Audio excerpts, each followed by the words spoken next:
Who did this? I did. What are you doing? Stop that! I have to take these down. You can't just do that! It's done now. You're spreading lies about me! Karen, you trespassed and altered my address numbers. Illegal. I have proof. The moment I realized my house didn't even recognize itself, I knew Karen had lost it. If you love powerful stories, you don't want to miss this. But before we continue, tell us where you're watching from. It makes us so happy to see how far our stories travel. Please like, comment, and subscribe.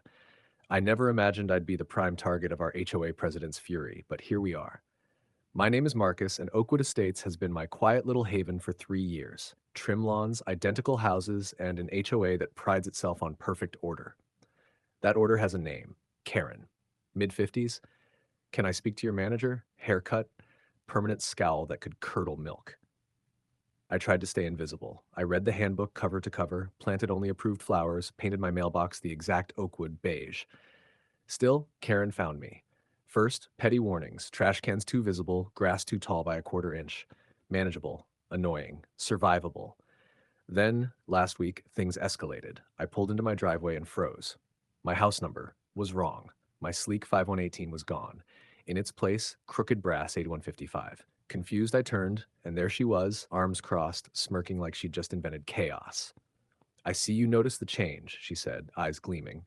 Your numbers weren't compliant with the HOA's aesthetic guidelines. My brain short-circuited. A fake violation? Trespassing? Sweet revenge in progress?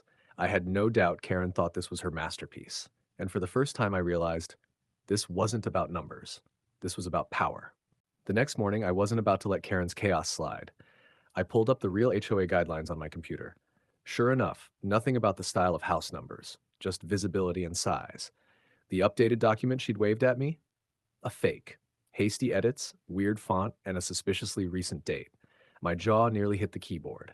By afternoon, I had restored my sleek 518, installed a small, discreet security camera, and drafted a polite but firm email to the entire HOA board.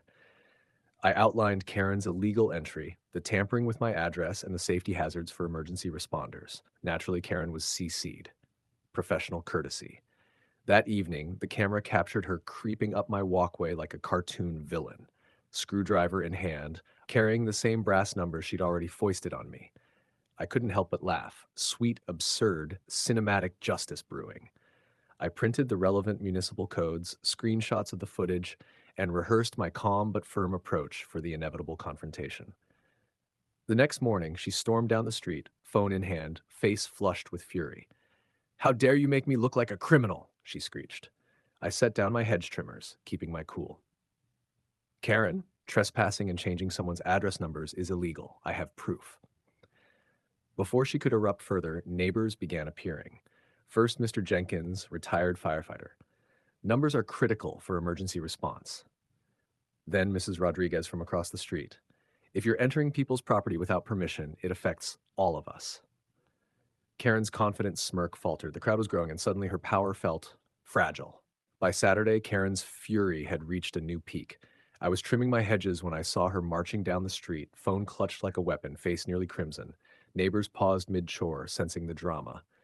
"You called the HOA board?" she screeched, stopping in front of me. "You're spreading lies about me." I kept my voice calm, letting the absurdity of the situation do half the work.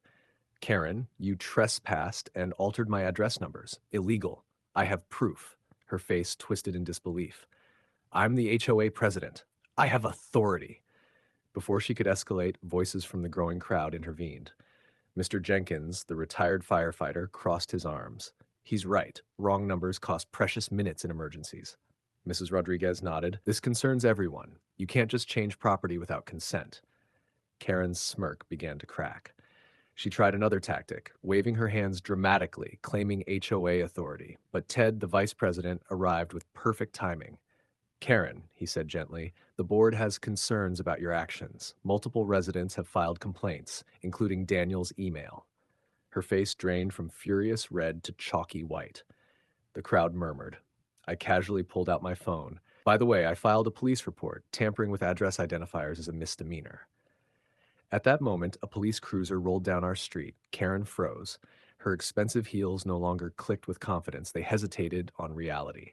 The officer stepped out, confirming what everyone already knew. Karen's reign of house number terror was over. Please like, comment, and subscribe if you're loving this dramatic HOA showdown. Karen's defeat was almost cinematic. The officer gently guided her toward the cruiser, and I couldn't resist a small, quiet smile. She sputtered, "I was just enforcing HOA standards." "Yes, standards within the law," I replied evenly, holding back laughter. "But the law doesn't let anyone alter private property without consent." Neighbors peeked from lawns and windows, faces full of relief and amusement. Mr. Jenkins gave me a subtle nod, like a retired general approving a perfectly executed maneuver. Mrs. Rodriguez whispered, "Finally, justice." The HOA board held an emergency meeting that afternoon. Karen tried to argue her case, but it was useless. Every complaint, every forged guideline, every trespassing incident was documented. Her authority crumbled under the weight of facts, proof, and public opinion. By the end of the day, Karen was stripped of her power to act unilaterally. Fines, formal warnings, and mandatory training were announced. She left the room, shoulders slumped, looking smaller than ever.